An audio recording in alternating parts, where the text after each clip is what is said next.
Sinabona ko ndi umuntu nk'abandi oya mu bisanzwe mbese n'umuhungu aje kundesha narumva mbabaye cyane kumva ko nzokwanduza ko nzopfa nanduje abahungu kandi muri ico gihe nkabona abahungu banyiruka kari benshi cyane ariko ndababwiye ikibazo ciwanje nta numwe yashobora kucemera bavuga ati umukobwa asa nkuko onye nkabo yoshobora kugwara umugera ntabwo bashobora kuvyemera none dore ko nta n'uruhari wari waragize kugira ngo wenda uwandure jewe napfutse mbona ndawugwaye abavyeyi bari bawugwaye nabimenye nkutse haryo wambwiye amazina yawe ni nitwa Butoyi Charlene Charlene Charlene rero uburaje Bujumbura waruje kureba ndi harya nari naje kuraba bukuru kubera twe turi bukuru na Butoyi impango ubwo ngubwo ku bantu bari buze kubyumva neza bukuru na Buto ariko ndumva ko abantu bakurikira Urugendo TV n'ubundi bumva ikinyarwanda n'ikirundi baracyumva kimwe nuko n'abantu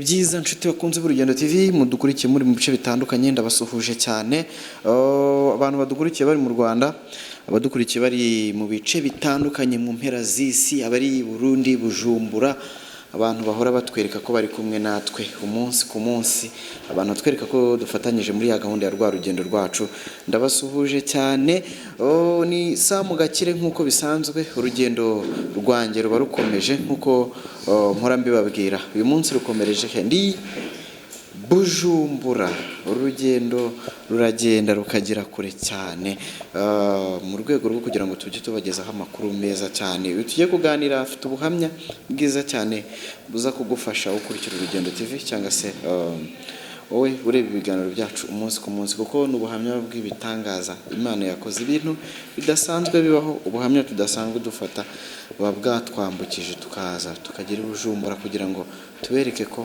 ibyiza mutazabibura ku Rugendo TV ikaze ku Rugendo TV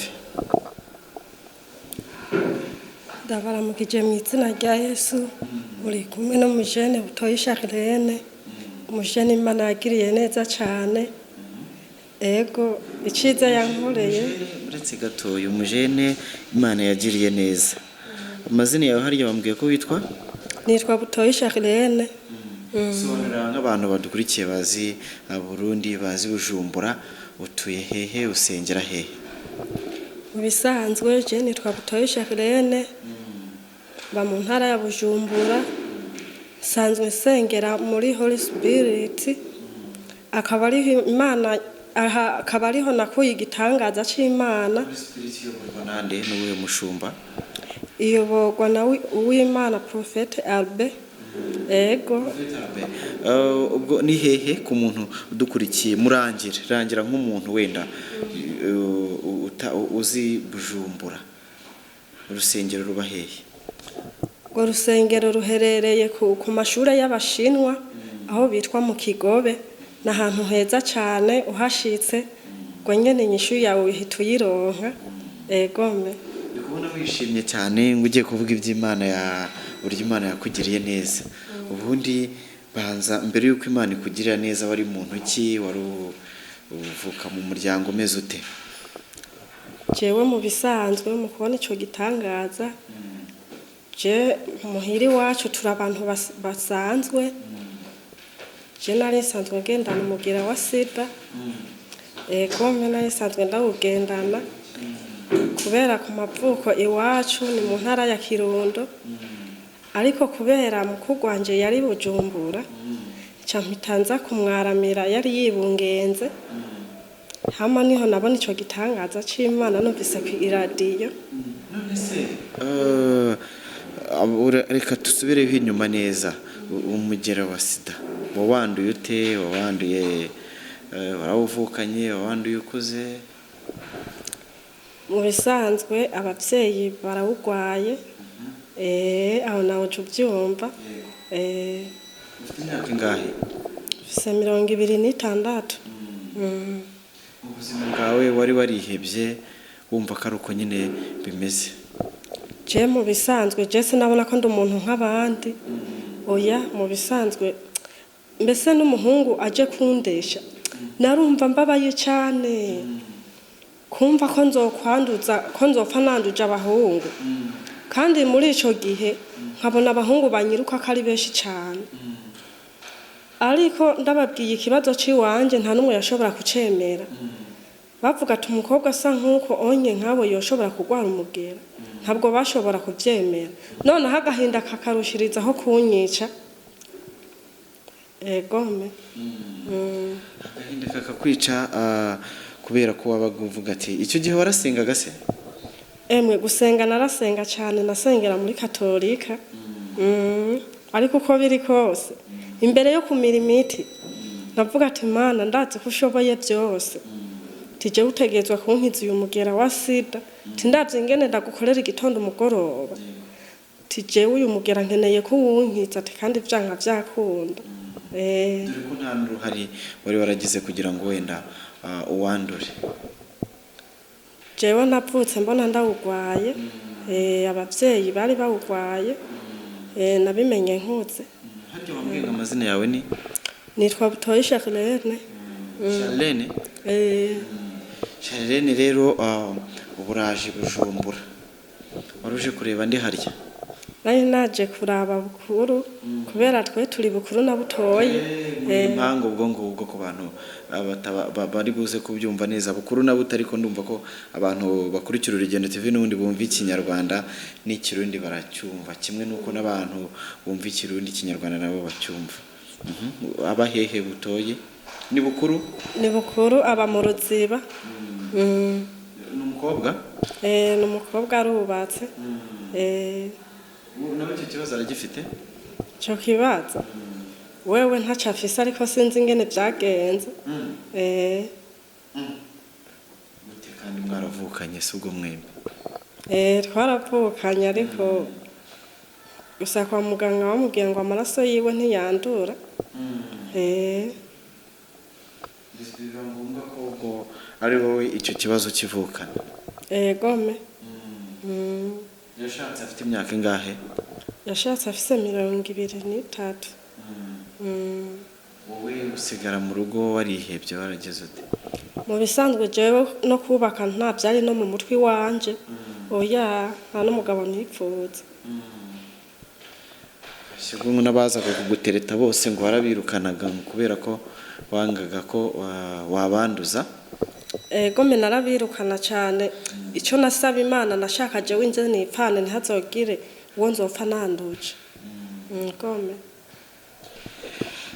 Turi Urugendo TV ni muri bya bice tuba turi mu bitandukanye byo kujya hirya no hino tukaganiriza abantu bwa Charlene turi i Bujumbura umujyi tumaze iminsi turimo tuzenguruka hirya no hino kugira ngo tubashakire amakuru Kenya, Tanzania ndetse n'ahandi hose muzajya mugenda mubona ibiganiro uko bwije nuko bukeye ndababwira ngo urugendo rurakomeje kandi ruba rukomeje mu bice bitandukanye. Charlene ubuhamya bwe ari kuduha n'uburyo Imana yamukijije sida murabizi ko ubuhamya benshi baravuga ati ibyo bintu nta nubwo bibaho nta muntu wakize sida nyamara Imana nta cyayinaniye Imana ivura ibintu byose ntago sida yo yayinanira.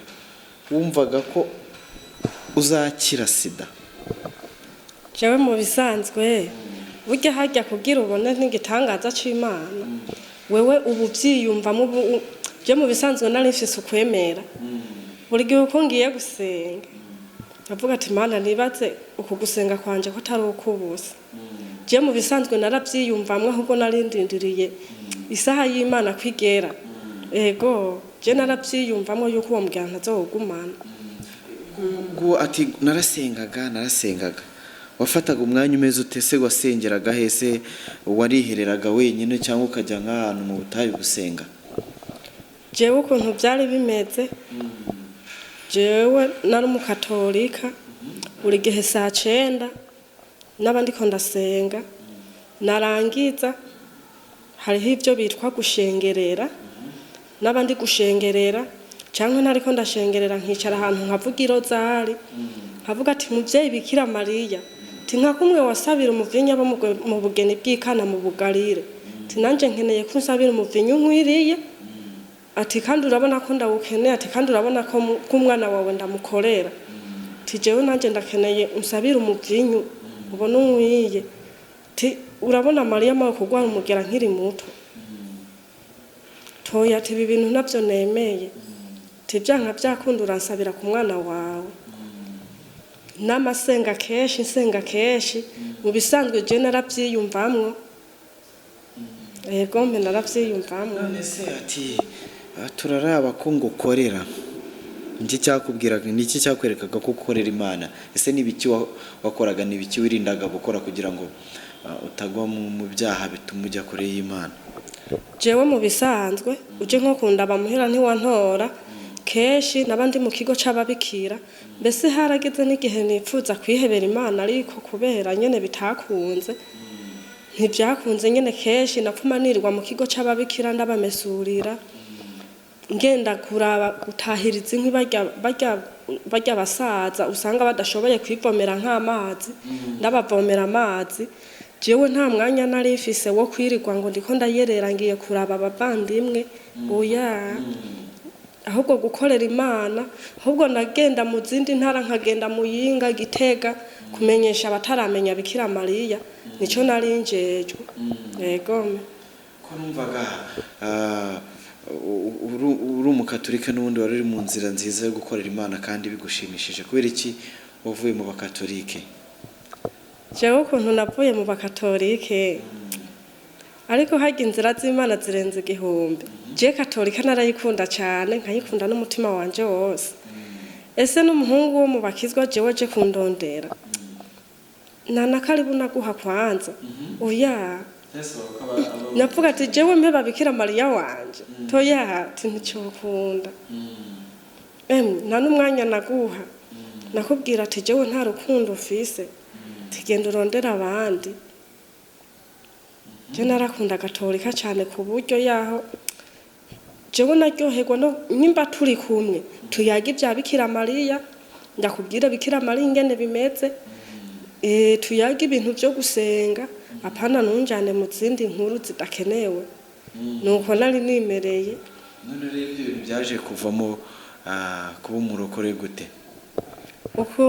ukuntu byagiye kumvamwo kugira mbe muri katolika nari ni Bujumbura nyene nayo jeho mu bisanzwe je sinakunda kumviriza Buja FM jewe mu bisanzwe numviriza Radio Maria Burundi kuko usanga umwanya wari wo wose bariko bararirimba turirimbo bariko barasenga iyo radio niyo numviriza hama rero hari umuhungu jewe yarankunze no muri Bujumbura ariko je naho yarankunze je sinamwiyumvamwo na gato kuko je muri ico gihe nta rukundo rwo gukunda abahungu nari mfise na gato nago nari mfise ariko uwo muhungu arambwira ati jewe nzoguma ndagukunda gushika we yarakunda kumviriza amaradiyo je niyumviririza Radio Maria Burundi hama ico gihe hari kwa ikibazo cyawe cyuko ubana n'umugera yaravuze ati nzakomeza kugukunda nubwo ari ukuri yavuga ati je nzakomeza kugukunda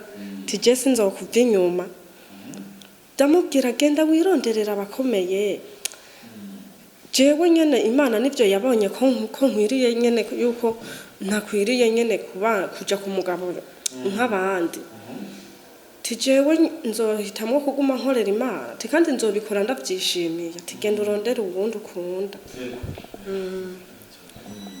hama tugenda urondera uwundi arambwira ati uko biri kose tijo nzesenga Imana mpaka uwo mugero ukire bimaze kugenda uko cyo gihe hari kuwa gatatu zari itariki 15 z'ukwa kane acarambwira mu gatondo tije hariho ikintu numvise ku iradiyo ariko nanjye mbere yuko ambwira ivyo buca ari kuwa kabiri niho narota mbonaga umuntu ambwira ariko sinabona uwo muntu namubona amaso mu yandi acarambwira ati Imana irambwiye ubwose nari mu nzoze Imana irambwiye ngo Imana yarumvise gusenga kwawe ngo gumusenga ngo Imana gugire kwishure ku kibazo cawe. Sinzi isengesho yaciye akoresha ryo muri Katolika bavuga ati mushaha mwiza wa Yezu tukiza abagoyagoya uruhura imitima mw'ipurgatori. Yabivuze gatatu arangije aca arigendera. Ngo nyene nanje ca ndikangura timana tubinyene wabubwira unyishure kuri ca kibazo ciwanje. Ngo nyene hari saa 9 kubera je saa 9 misi yose z'ijoro naravyuka gusenga. Buryo ubwo nyene kuwa gatatu mu gatondo niho naca numva uwo muhungu yarankunze tije hari ikintu numvise ku radio. Carambwira ngo wambaye neza kandi uze wambaye nk'umuntu yubaha Imana ndakubwire. Buryo candaza duhurira muri ville carambwira ngo je hari umukozi w'Imana numvise kuri Buja FM ngo yuko asengera abantu ngo bagakira ubwandu bwa sida ngo kanseri ngo diabete. Sinahaririye kuko jewe narumva neza ko ndi mwisezerano ry'Imana. Tuca turaza nino ntabwo nari ndahazi nawe ntiyarahazi turahahigisha mpaka turahatora. Incandashika ngaba protokole baranyakira tuca turabonana n'uyu muvyeyi wacu ari we profete w'Imana Abe. Tumaze kubonana cambere yambajije ngo Shakirene ngo urashaka Imana igukorera iki. Jewe ncandamubwira ati jewe nshaka gukira umugera wa sida. Carambwira ngo none ngo ko mbona iwanyu ngo muterekera ivyo bintu byo kubandwa. Candamubwira ati nukuri muvyeyi tijewe mu miryango iwacu tinumva nabarozi kandanda tivyo cyo guterekera navyo tisinzi yo bitaye umutwe tisinzi n'ingene babigira tigusi conzi ti mu miryango iwacu barafise umwuga mubi. Acarambwira ati wewe utemeye kubatizwa mu mazi menshi ati wewe nta buzima ufise ngo kandi ukizwe neza nyene ngo ukizwe. Ndiyumvira ati gukizwa none se jewe Mana ko ndagukorera tubundi nkizwe gute. Ndiyumvira carambwira ngo uzobatizwe mu mazi menshi ariko sinahaririye kuko ndashaka kubona igitangaza c'Imana sinahaririye. Ngo nyene acarambwira ati wewe ngo genda ufate amavuta ya elayo bampaye agacupa kamwe ngo uzokanwe imisi 7 acampa nayo bitwa serumu yo mu mwuka. Hama ndabirangije acarambwira ati genda uze wipimisha. Ndagenda kwipimisha ubwa mbere sanga ntibiragenda neza biracari kwa kundi. Ndavuga ati Mana tuko biri kose tindazi ku Imana usezerano ugashitsa tindindira isezerano ryawe. Ndasubirayo n'ubundi bugira kabiri sanga biracari kwa kundi. Burya mvuyeyo kwipimisha numva umubabaro mwinshi ndavuga ati Mana tariko nizera uyu mubabaro naye marira tiko bizohinduka kanyamuneza. Buryo ubwo nyene candashika muhira numva n'uburakare bwishi numva n'ishavu bwishi candafata ndagenda aho nabika ya miti namira naza ndamira mwijoro bari bampaye kwa muganga. Burya yose candayifata n'urupapuro natorera kw'imiti candagenda muri toilette ndahagarara timana tijewe ndakwizeye tikandi ntiwigera uhemuka na rimwe tiwavuze ukwizeye ko atazokorwa n'isoni timana tinizeye wewe tinawe numpemukira timana biragusha ya miti candayifata yose ndayita muri toilette ncandivirayo. Hama burya n'ubundi profete ndamuzaniye akantuzana kuye kwa muganga acarambwira ngo burya no muntu ntubona ko agira abona igitangaza c'Imana. Urumva ntibabona ko ngwaye canke nkomeye nta na kimwe babona. Hama maze gushika profete acatanguza igikorane c'imisi 3 amaze kugitanguza yaciye agura n'ivyamwa by'ubwoko bwose tuca babisengeye imisi 3 baca bahejeje kubisengera ku munsi wa Mungu oya hari kuwa gatanu acavuga tubifungure acavuga tumwe wese tatora icamwe kimwe abandi baratora je ngenda gutora umucungwe nca ndavuga ati Mana tubure wamugera ngira ndaguhane ntaho byakabereye kera tingira ndaguhane nca ndafata wa mucungwa nawe ujyanye n'Imana sinarinze nimba gitango ndawukate nawurishije amenyo kandi najyana n'ibishishwa emwe n'imbuto nkahekenya umugenzi wanje arambwira none se iyo n'inzara ufise cyane ndamubwira oyaha tijewe ndafise icyo ndiko ndikorera ndawurangije nca ndavuga ati Mana tindindiriye emwe tindacyari ku isezerano ryawe cara ubwo nyene mpejeje kuwufungura profete acarambwira ngo haguruka ngo ndakubwira amakuru y'ijuru ca ndahaguruka carambwira ati burya Imana irambwiye ngo ejo bundi waragiye kwipimisha ngo baguhaye inyishu itari nziza ngo kandi wavuyeyo ubabaye ariko uyu munsi ngo Imana irambwiye ati nusubirayo kwipimisha uzosanga amaraso yawe ari mazima ngo kandi atana agacafu na gatoyi karimwo tuzosanga ufise amaraso meza nk'ay'uruyoya cyasubira mu kibanza nishimye ngo nyene hari ku wa gatanu twebwe ku wa gatandatu twari dufise amasengesho y'abaririmbyi y'umunsi wose burya tuvuye ngaha mu masaha 10 ica ndashika muhira cyashika ngenda kwipimisha hano bitwa kuri Eyase hari 11 ca ndagenda kwipimisha baranyakira muganga arambaza uje kugira iki nje kwipimisha umugera carambaza ati none nusanga urwaye uzifatamwe gute ndamubwira atoya ati je ndi muzima ati kandi mfise amaraso meza mfise amaraso nk'ay'uruyoya meza cyane atana gatotsi karimwe carambwira ati wa mukobwa urihagararako ndamubwira ati rega niko bimeze caramfata amaraso carambwira ati reka rero turindire turabe kwa kwemera kwawe aho guhagaze aheza akanya caragenda kuraba carambwira ngo mwige ngo nukuri ngo urafise ukwizera ngo hewe ngo ufise amaraso meza cyane ngo nukuri ngo ntana gacafu ngo hamwe ngo no kubeshera ngo harimo n'agacafu na gatoyi ngo no bandakubesheye amaraso yawe ni mazima ngo nukuri urafise ukwemera cyamita ndamubwira ati muganga tindakubaza ikintu uranyishura ngo yego membaza ndamubaza turemera ko Imana ishobora byose ngo yego ngo ndabyemera ko Imana ishobora byose ndamubwira ati burya jewe narisanzwe ngwaye umugera wa sida ngo aho uri mukuri tego n'ukuri narisanzwe ngwaye ndamubwira ati nyimba utabyemera ti hariho umugenzi wawe nakunda gusanga aho yama mpima ati uzomubaza ati n'umukobwa ameze ukuntu burya cahita yifata ku munwa carambaza none kugira ukire byagenze gute ati jewe nahuye n'umukozi w'Imana aransengera ati kandi nanje tinaye numva afise ukwizera kunini cyane kandi nanje nayo nisezerano ry'Imana nuko rero cyambona igitangaza c'Imana hamubu ndashimira Imana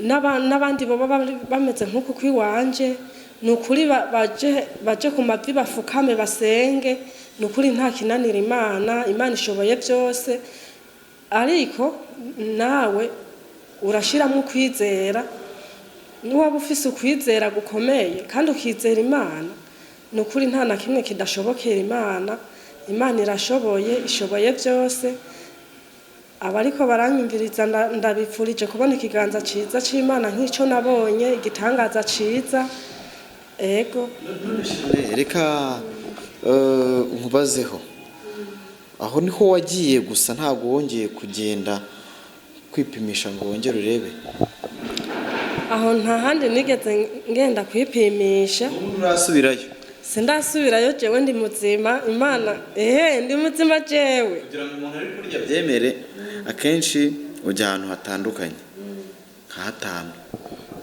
jewe ugiye ahandi ugasanga biracyari nka mbere oya je ndi muzima kubera cyangwa wahise wizera utipimisha uravuga ati ndi muzima uritahira oya naripimishije zari itariki 16 z'ukwa gatandatu kandi Imana noneho ndiko wakizuretse kwipimisha mu byo wenda mu byo wari usanzwe uhura nabyo mbere urwaye mu bisanzwe jewe nkigwaye n'agasenke konyine k'amazi sinashobora kugaterura kandi ngaha ku mubiri nari mfise ibintu by'ibiharama kandi nama nagwaye gripe inkorora idakira ni ukuvuga nta ruguvu na rumwe nari mfise ariko ubu ndumva n'abagabo 10 no baterura yego mbe no baterura imbaraga nyinshi cyane ya miti ntago kiyingumaze igihe kingana ikimana igukijije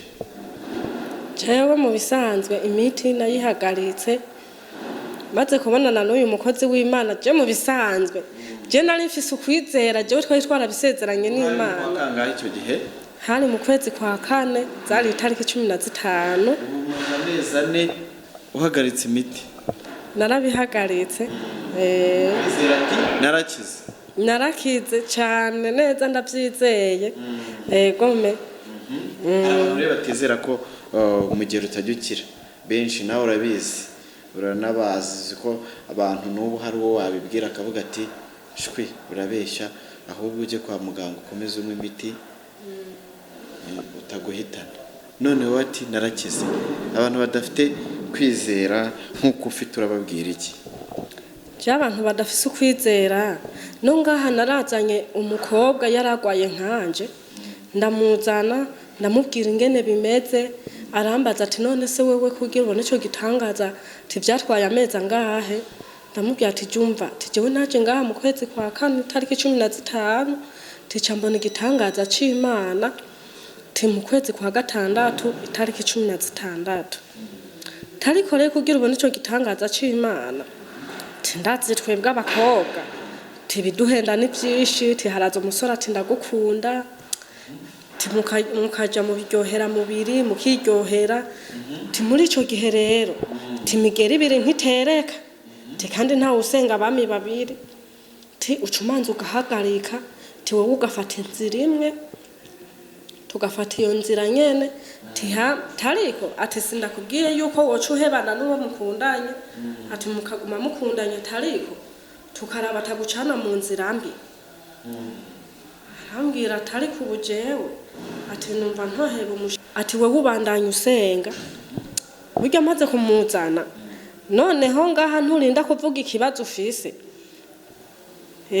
umuvyeyi wacu Imana yaramuhaye ingabire zitandukanye n'iz'abandi wewe aba yakubonye nk'uku burya baramutora baramusengera cyandamubwira tuzokomeza uza burya carambwira ngo je sinzogaruka carambwira ngo jewe ngo ndashobora gukunda n'abahungu na 5 none se tumva je no bishobora cyandamubwira ati wowe uzohitamo ikiruta ikindi muri hariho abantu badafise ukwizera babona umengo ndamubwira terego izi ngwara zose tugwara timenya ko ari imyuka mibi ya shetani tini imyuka mibi shetani aduteramwo turumva rero kubera atakinanira Imana ati kandi Imana ishoboye tiwe usenze nyene ugasenga timana nta kibuza itagukiza tiyo myuka mibi shetani aba yagupompyemo ngo ariko ivyo bishoboka gute namubwira ati birakunda ti none jewe ati Imana kugira inkore cyo gitangaza tugira ati nuko ndi mwiza gusumba abandi cyangwa ndi muremure toya ugeze kumbwira ati njyewe abahungu icyo gihe wapi barantiritaga nkabyanga kubera ko numvaga ntawe nshaka kwanduza Imana yaragukijije ubu none ariko nizere ko uri mu murongo mwiza wo gukundana ego mubundi mu murongo umukunzi ndamufise ari ubuhamya bwawe namuha ubuhamya bwanje keshi je ndabubwiye abantu ntibabwemera ahubwo bavuga ataho hantu usenga tinaba Freemason tigishoboka gute ko umuntu yagusengera ugakira ubwandu bwa sida nkababwira byose ingene bimwe bariho umwe yaritavye Imana hasigaye mama warabimubwiye narabimubwiye ariko yabifashe munenegwe wamengo ahubwo byamubanye ikibazo sinzi n'ubu navyemera neza kumugira wasida ngurakira ngo ibyo bishoboka gute ndamubwira ati birashoboka hariho benshi rero muri iki gihe benshi ntibizera Imana abantu dufise hariho benshi bafise ukwemera guke ariko jewe ndafise ukwizera gome kugira mbone ico gitangaza naravyiyumvamwo rwose.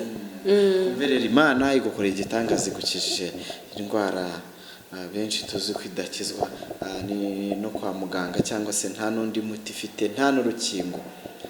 Imana ugiye ikorera iki ngo uyiture wowe? Jewe ku bwanje numva noyikorera gushika gupfa kwanje, mbese numva nopfira mu murimo w'Imana, kuko nibutse iyo miti nanwa, iyo miti ni imiti babaje cyane. Urazi imisi yose uzuranywa imiti, ubwo si iyo miti reha gute? Ni imiti miremire, ni binini kandi usanga bivyibushe cyane.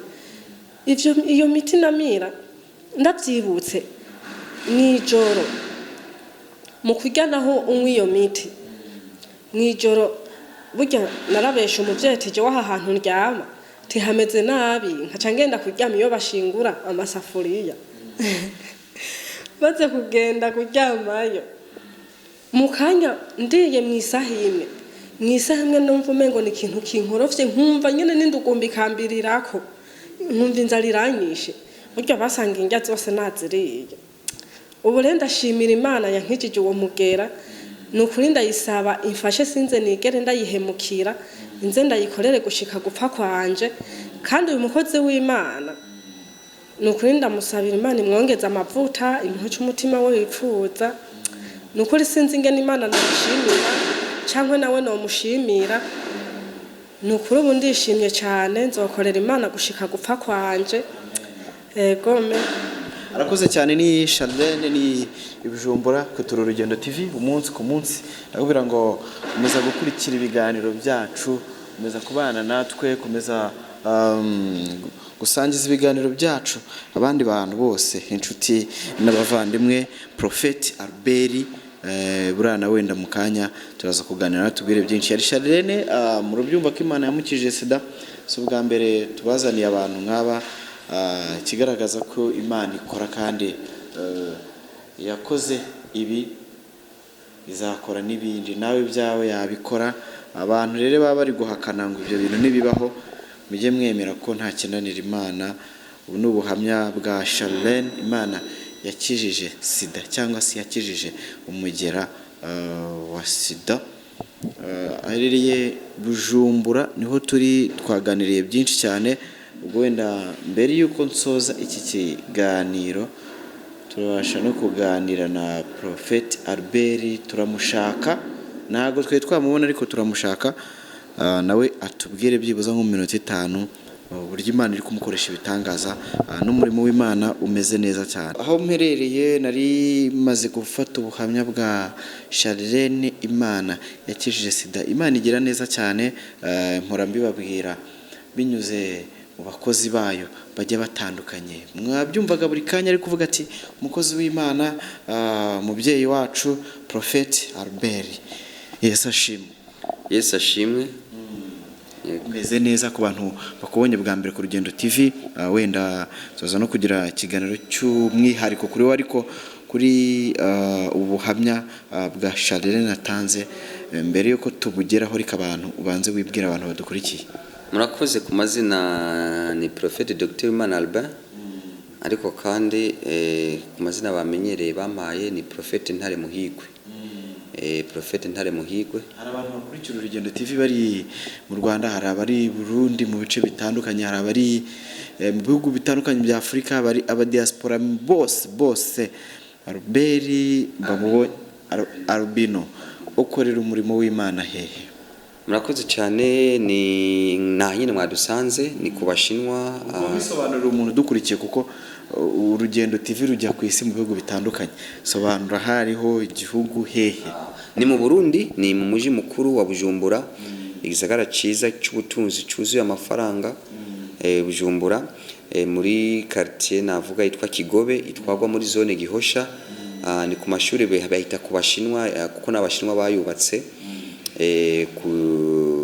Uje rero kwa gatatu tuba dufise Mercredi Miracle, navuga Mercredi bitangaza, ariho ujya mukobwa mwavuze nawe yaje ari kuwa gatatu, hakiri indwara zose ziriya ndwara za sida, kansera, ibitigo n'izindi ndwara n'ibindi bibazo bibona ibisubizo ubwo nyine.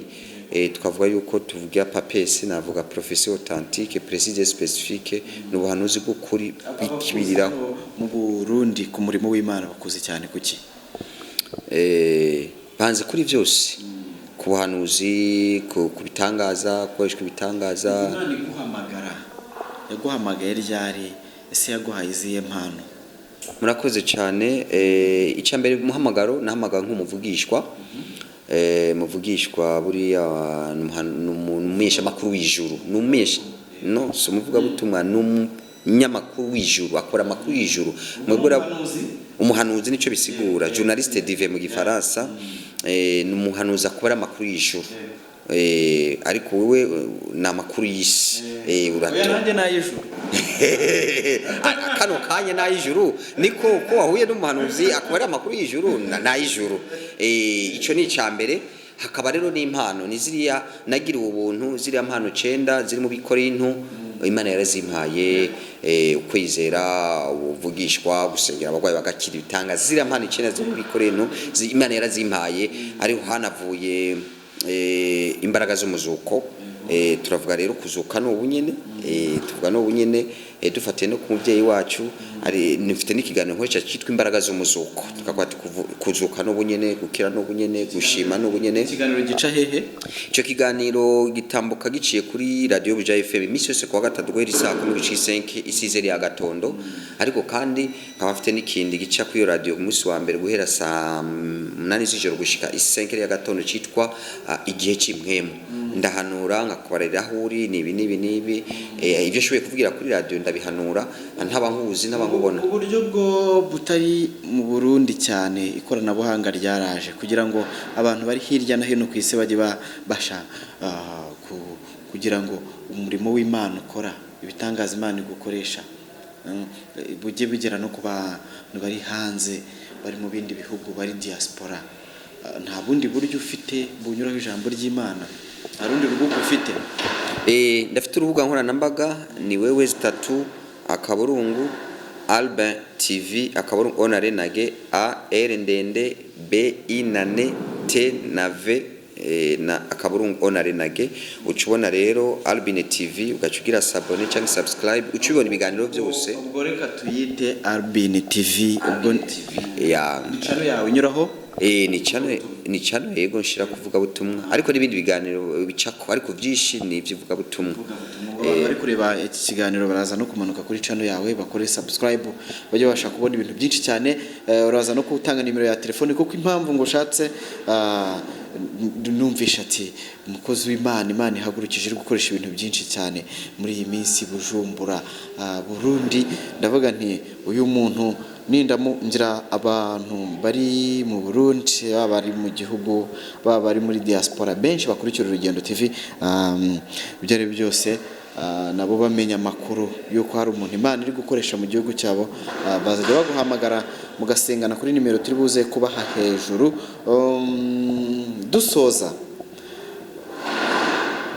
wizera Imana ko ishobora gukiza umuntu sida? Nizera ibirengeye ivyo. Aburore mwabonye ba Sharene ari muri benshi, nasenge abantu bagwaye kansere benshi, nasenge abantu gitereko cyavuyemo hakibasubizamwo bakavyara, abitwa ba Belize ni benshi, namazina ni benshi, ubuzi amaviza, amapasiporo, abatevye gusama. Nizera ibirengeye ivyo, nizeye n'indege ariko kandi nahanuye byinshi. Ndumuhanuzi w'amahanga, simpanura gusa ibyo Burundi cyangwa ibyo mu Rwanda. Nahanuye byinshi mu Burundi, uzaba president kuva kuri soko wacu n'uyu nguyu muri Tanzania, guhera kuri urya nyakwigendera nawe mvuga ibyo muri Uganda bitaraba ati Museveni abantu bakavuga ngo yango dushaka uwitwa Bobi Wine ibyiwe nzabivuga ikindi gihe ariko nawe nyine ndabona hari ibyo mbona sinabivuga ubu kuko nta turo gishimwe wowe ndabikubariye wambarira ati mugabo iki gihe amatora naba ni Museveni ndavuga ibyo muri Kenya ndavuga ibyo muri Chad ndavuga mu bihugu byinshi ndashora n'urutonde rw'abaperezida Imana igomba guhamagara ndabavuga bagiye barakurikirana guhera mu za Ghana za Haiti n'abandi kuduga gukomeza mpanura byinshi narahanuye mu Burundi twebwe nta kintu cyawe Ebola nkiri umuhanuzi w'amahanga atuye Bujumbura nta Ebola izagumirirwa hariya nyene yatanguriye irangire hari ibintu by'inzige ntabwo bizaza mu Burundi ndetse n'u Rwanda ntabwo bizanashikayo ni byiza cyane wenda reka tugane ku musozo kugira ngo byinshi cyane ufite wenda turaza no gushaka ikiganiro cy'umwihariko bwa ruhamya bwa Charlene ariko nageraga ngo ubunyuzeho gato cyangwa se busoze mu gushima Imana cyane reka dusoreze kuri iki kintu ugiye kuvuga nimero yawe ya telefone usoza unana sengere abandi bantu bose badukurikiye bari mu bibazo bitandukanye abantu bababajwe baremerewe n'izo ndwara zose zidakira isengesho ryawe unavuga nimero yawe ya telefone. Murakoze reka mbere kuri nimero ya telefone ni agasaraba 257 69 ubusa karindwi mu gifaransa navuga plus 257 69 06 00077 naho mucange se ya smart ni plus 257 75 128,000 iroroshe gufata 75 128 ubusa n'abakorera igitangaza ari umuntu akeneye amafaranga ari umuntu agwaye ngo ariyo yose afate ikirahuri cy'amazi cyangwa agacupa k'amazi ashiremo utunyu dukeyi umunyu ni salt mu cyongereza cyangwa sel de cuisine mu gifaransa abikora dukurikirana izo ndimi zose barazizi ashiremo acanyo acashaka agende kwipimisha igitangaza zaba kibonye kubera ubwo gukwira no kubona amafaranga ico ni igitangaza ndabakoreye Imana bahezagire Imana bamugisha mukomeza gukurikirana nyene ibiganiro bya televiziyo Urugendo TV ni televiziyo y'abakire isi yose irayikurikirana ndayemera murabone irindi va mu kindi gihugu ikaza ntabwo ari byo amateleviziyo yompi ni y'abakire kandi mukomeza kubwiye n'ubwa mbere kuri nkaba ndumuhanuzi w'amahanga ntanga umugisha amukomeza mushigikirana uyu musore mwiza ni Sami yivuze izina muramuzi nyene mumushigikira afite imishinga myiza afite ibikorwa byiza afite yerekwa ryiza nawe n'umuhanuzi mu minsi iri imbere tuzamusuka kwa amavuta